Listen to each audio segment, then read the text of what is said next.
The laugh came first. Not a big laugh, not the kind that fills a room with joy, but that small, polished little laugh my mother used when she wanted cruelty to pass for concern. Her hand was resting on my sister Lisa's arm, and Lisa was smiling that patient, superior smile she had worn since we were children, as if she had been appointed to explain me to the world. She lifted her wineglass, glanced around the table, and said, "Well, at least at 35 and still single, she has her career." A few people gave the embarrassed half-laugh people give when they know they've just been invited to witness something ugly and don't want to be rude about it. My mother leaned in before the silence could settle and said, "Not everyone finds someone's sweetheart. Some women just aren't built for family life." I remember how still my hand felt around my fork. That was what struck me most. I had expected anger or the old sting in my throat, but what I felt was steadiness. The kind that comes when you have already done your crying somewhere private, long before dinner was served. I set the fork down carefully and looked at my sister first, then my mother, and finally my father at the end of the table.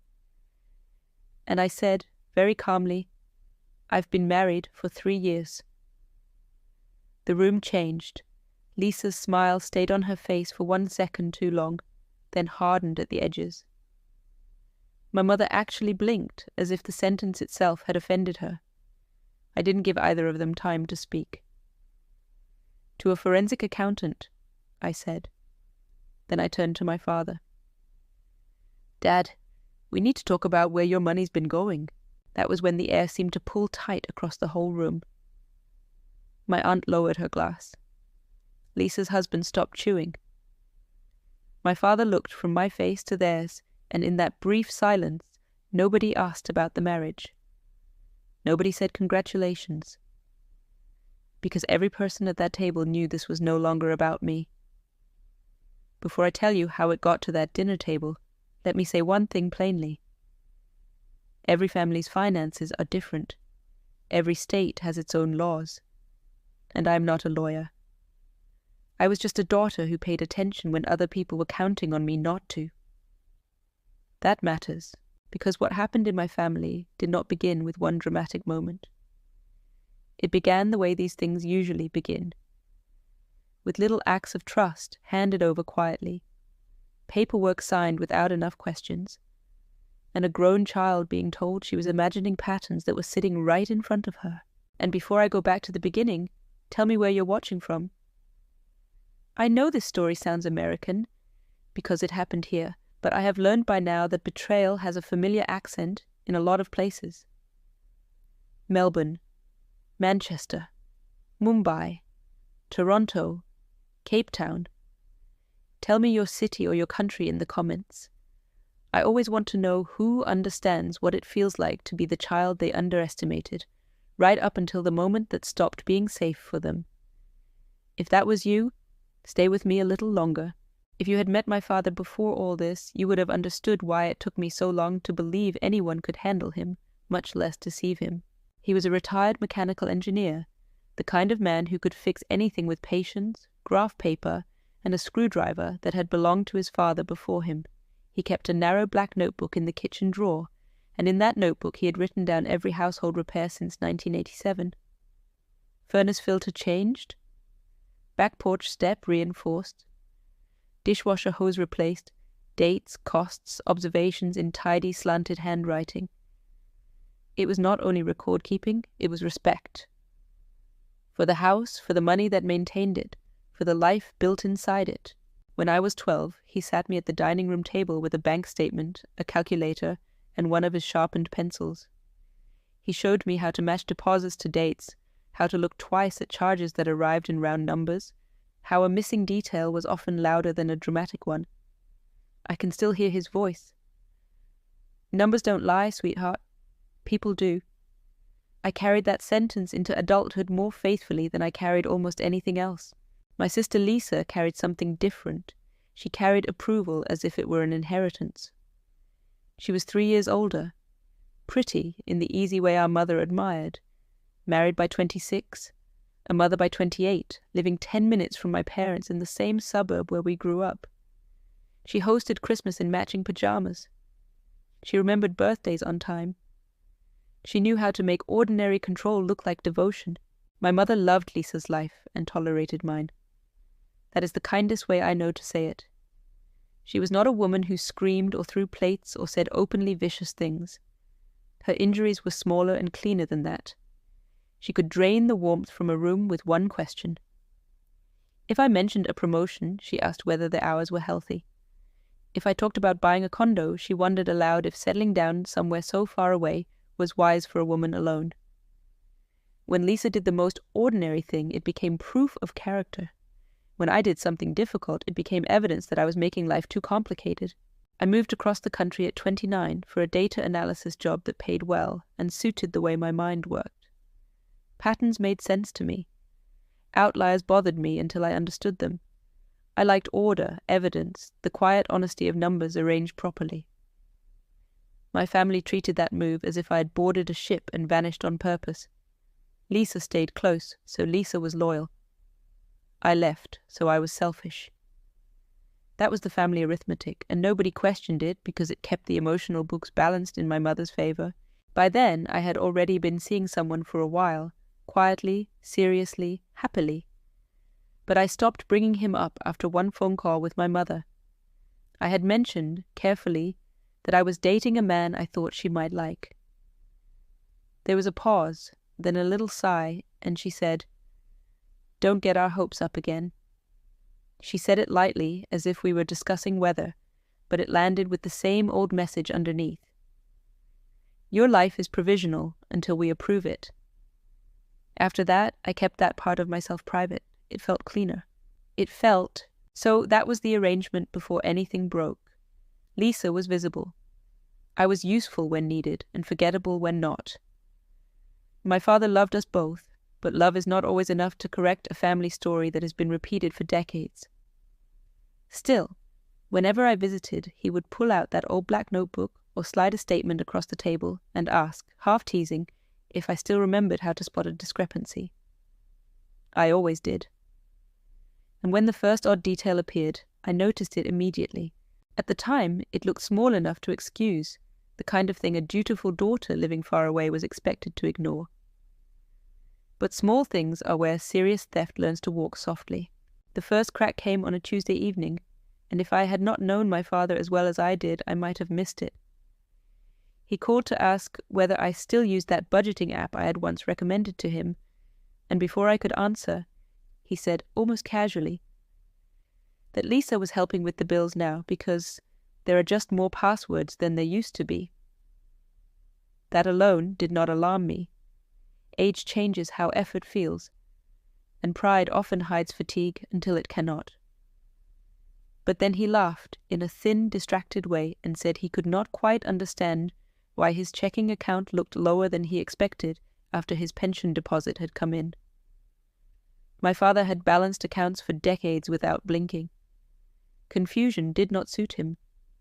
I remember sitting straighter in my chair, hearing not only the words, but the gap between them. A month later, my mother mentioned she had bought a new car. She said it in the bright, offhand tone people use when they expect admiration to arrive on schedule. "Paid cash," she said. "No point financing at our age." I congratulated her, because that is what daughters do when they are trying not to sound suspicious. But 2 days later, my father told me he was putting off replacing his hearing aids because they were too expensive right now. I asked if insurance would help. He said maybe, then changed the subject so quickly it felt rehearsed. I wrote both things down after we hung up. When I flew home that spring, the house looked almost exactly the same from the outside, which made what I noticed inside feel even stranger. My father still kept his reading glasses on the little table beside his chair. His crossword book was still folded open to Thursday. But on the kitchen counter there was a neat stack of unopened mail addressed to him, and every envelope had been turned the same way, as if someone had sorted them into silence. Lisa came in carrying groceries and said too quickly, "Oh, I handle all that for Dad now. It just overwhelms him."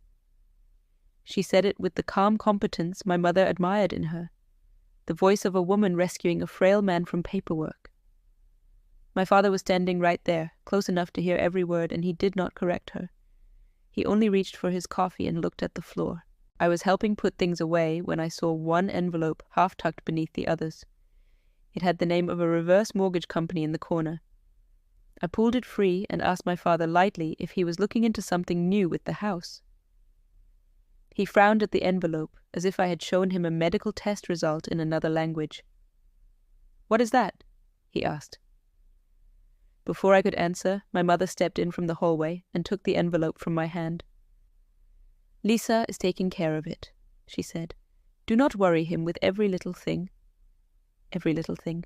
That phrase stayed with me because it was always the phrase used to make a person doubt what they had clearly seen. Not false, just small. Too small to mention, too small to question, too small to disturb the peace over. I did what I had been trained to do my whole life. I did not confront Lisa. I did not ask my mother why my father was being spoken around like furniture in his own kitchen. In our family, questioning Lisa was never treated as concern. It was treated as drama, and drama was always assigned to the person who noticed the problem, never the one creating it. Instead, I went back to my hotel that night and opened a note on my phone. Dates, comments. Account balances mentioned in passing. Purchases that did not fit what I knew of my parents' income. The reverse mortgage envelope, the hearing aids, the car. My father's hesitation before ordinary answers. I kept writing after I flew home. 18 months of small unease turned into a private log. Around that time, the man I was dating asked why I seemed distracted whenever I got off the phone with my parents. I told him a little. Not everything. Just enough.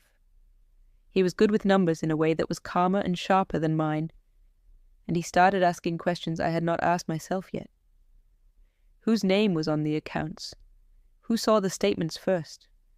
Why would a retired engineer suddenly stop understanding his own money? I had no answers then. Only a pattern beginning to emerge, faint but steady, like a line darkening under tracing paper. In plain sight, by the time my father turned 74, I had trained myself to listen for trouble the way other people listen for weather. The pattern had stopped feeling accidental. I flew in the day before his birthday and found him thinner than I remembered, though he smiled as if nothing had changed. Lisa was already directing the celebration from the kitchen, asking my father 3 times whether he had taken his pills. The concern was always performed where someone could hear it. The next morning, my mother and Lisa left to pick up the cake. My father was in his home office looking for a life insurance statement he wanted me to glance at, because, as he put it, the letters had become harder to understand lately. That sentence tightened something in me. Insurance language can be dense, yes, but my father had once explained pension packets for fun.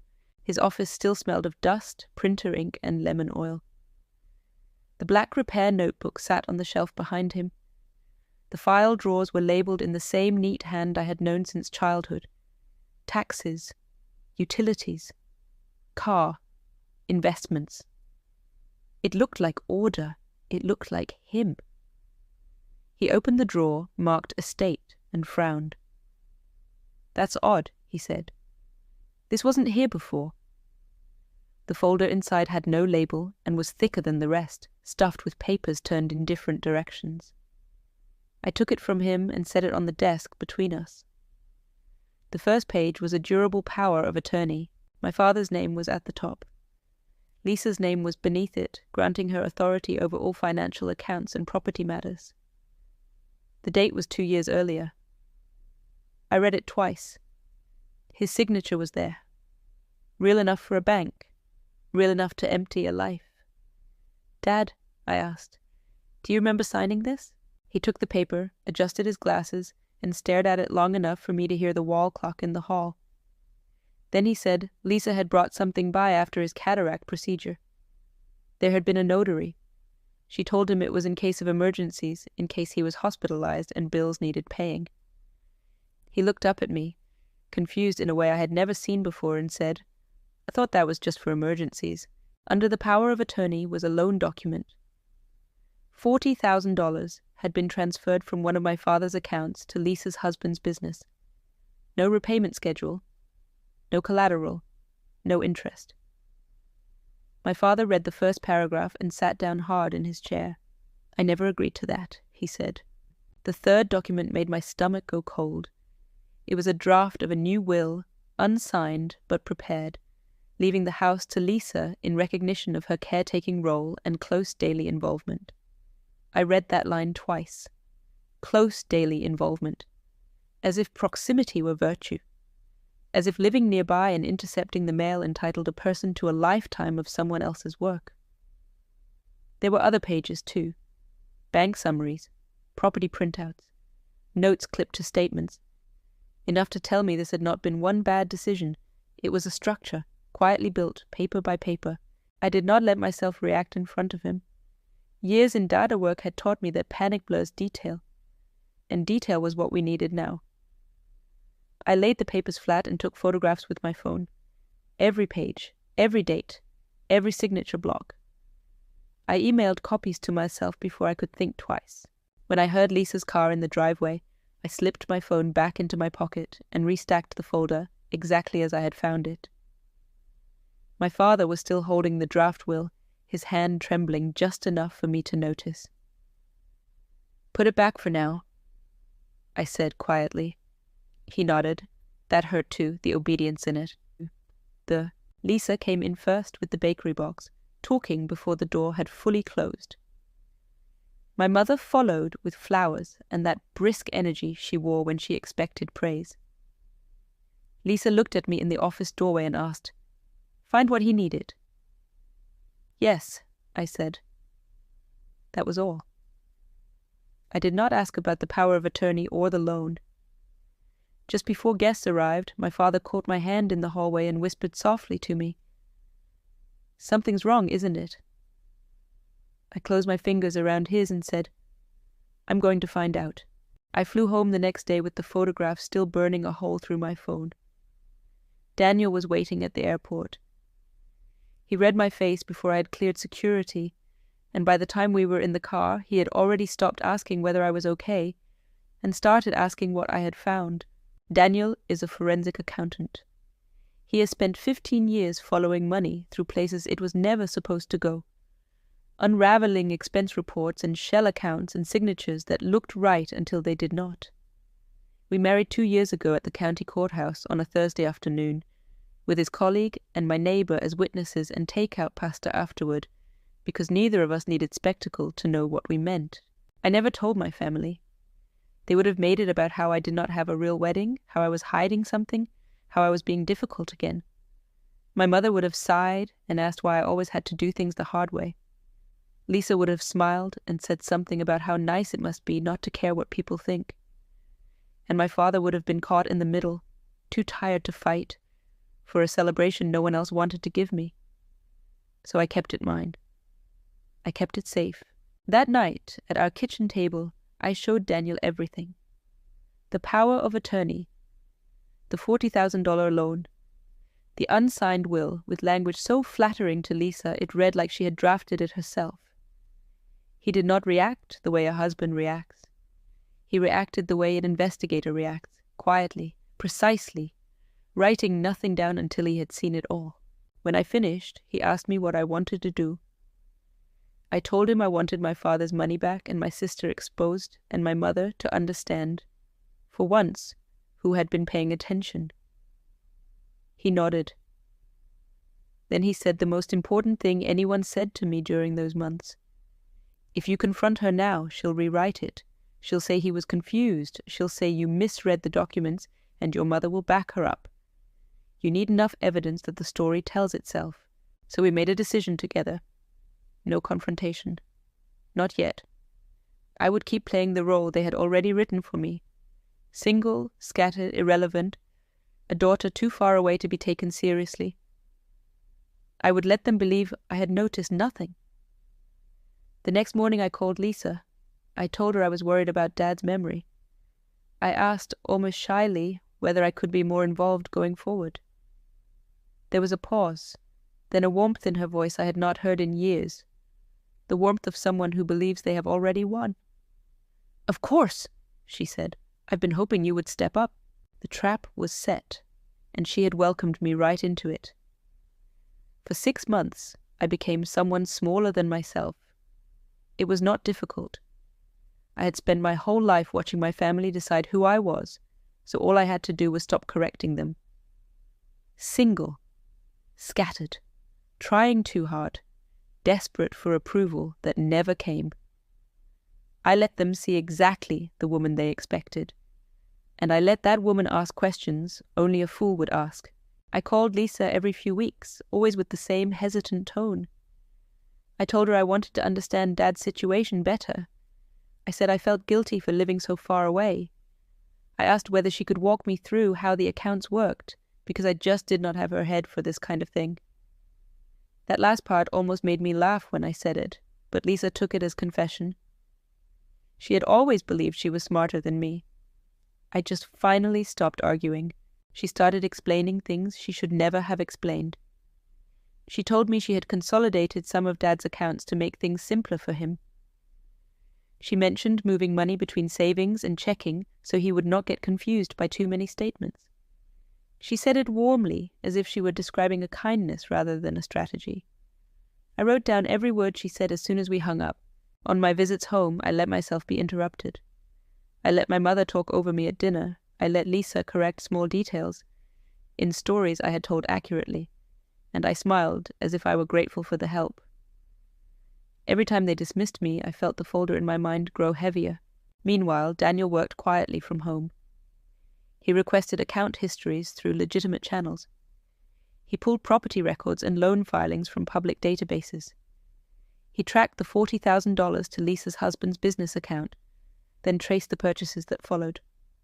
A boat, a kitchen renovation at my parents' house, billed as a gift but paid with my father's money. A vacation rental deposit in Lisa's name.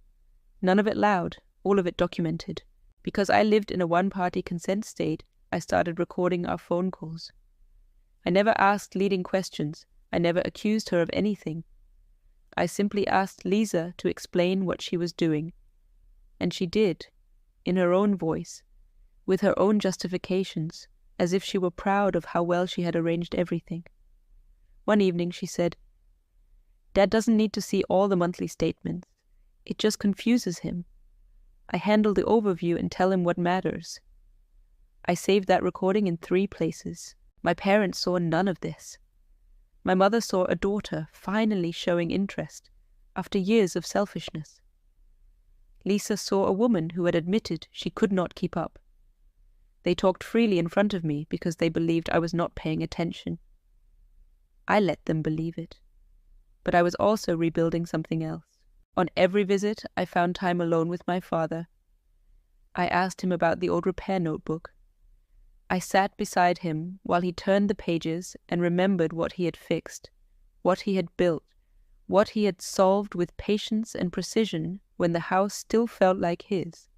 I asked about the cars he had maintained and the budgets he had kept balanced through decades of modest income and careful decisions. I did not correct him when he repeated a story.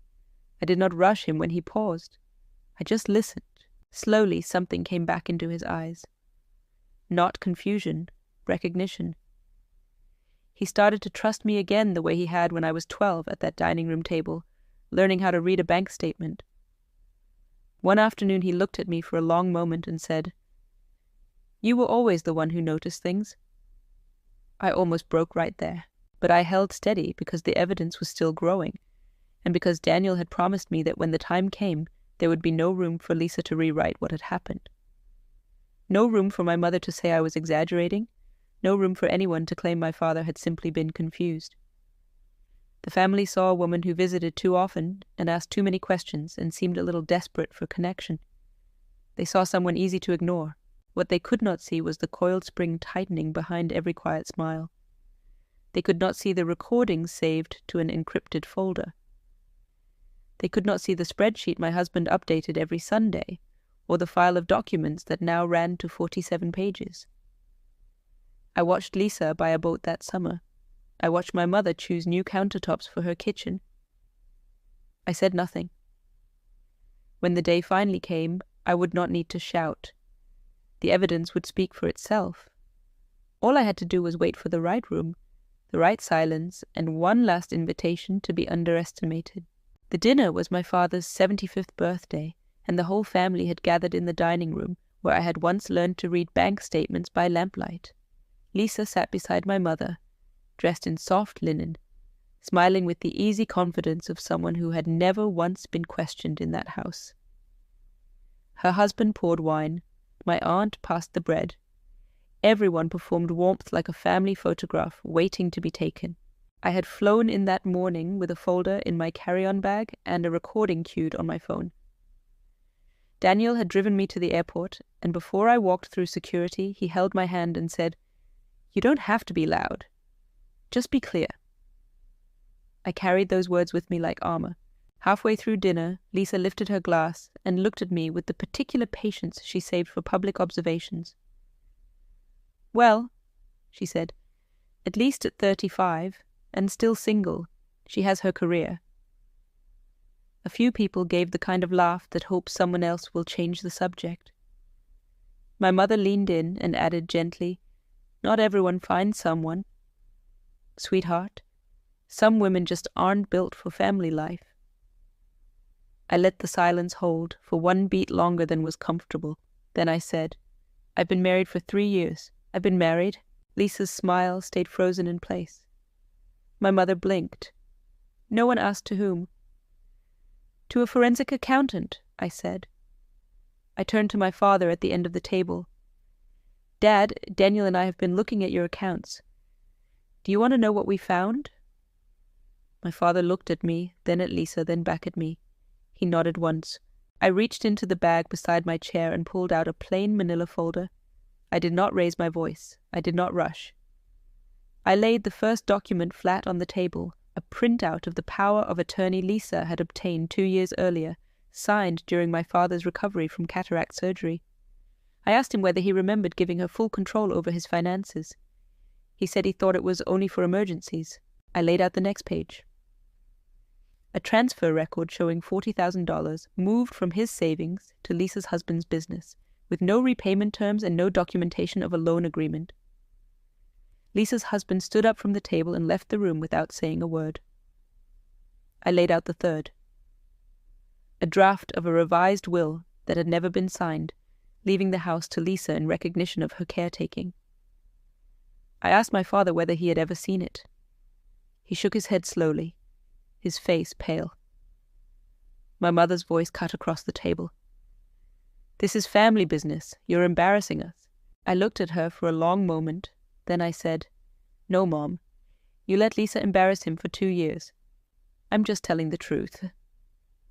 I took out my phone and played a short recording. Lisa's voice filled the room, calm and familiar. "Dad doesn't need to see all the monthly statements. It just confuses him. I handle the overview and tell him what matters." Lisa opened her mouth to explain. She said something about simplifying things, about how Dad was overwhelmed, about how none of this was what it looked like. But her voice had already done the work. The room had already heard what she believed she was entitled to decide on his behalf. I did not respond to her. I looked at my father instead. He sat very still. His hands were folded on the table, the same hands that had once taught me how numbers told the truth when people would not. He looked at the documents, then at Lisa, then at my mother, who had gone pale and silent. Finally he spoke, and his voice was steady. "I want my accounts back," he said. "I want to see a lawyer." Lisa tried once more. "Dad, you're confused. You don't understand what—" "I understand enough," he said. He looked at me. "I should have listened to you sooner." That sentence did something to the room that no evidence could. It made clear to everyone present which daughter had protected him and which one had not. The days after the dinner were not dramatic. That surprised me.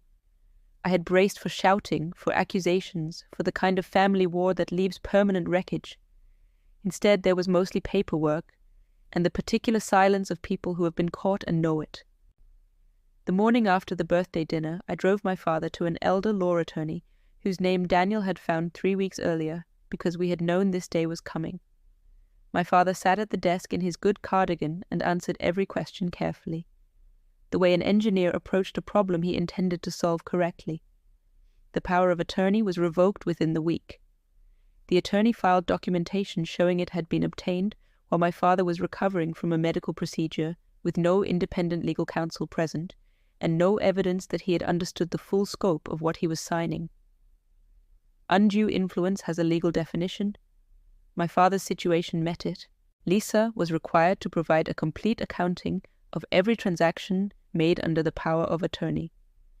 That process took several weeks, and the help of a forensic accounting firm, which Daniel assisted from a careful professional distance. The $40,000 transfer was reclassified. Loan requires documentation, repayment terms, and mutual agreement. This had none of those things. The firm called it what it was. Lisa was given a formal demand for repayment with a deadline attached. The reverse mortgage process was halted before it reached completion. The draft will was voided without ceremony, as it had never been signed. Lisa's husband's business came under separate scrutiny after the forensic review flagged additional irregularities we had not even known to look for. That was not my doing. Evidence has a way of widening once someone starts looking properly. My mother never apologized. I had not expected her to. She was a woman who had arranged her life around the comfort of not being wrong, and an apology would have required her to dismantle too much at once. She stopped calling. Not with anger, but with the quiet retreat of someone who finds the new landscape unnavigable.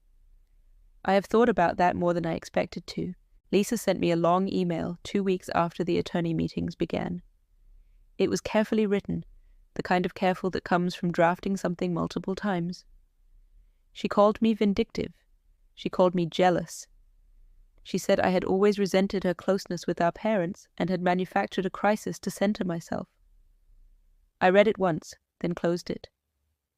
I did not respond because there was nothing left that required my voice.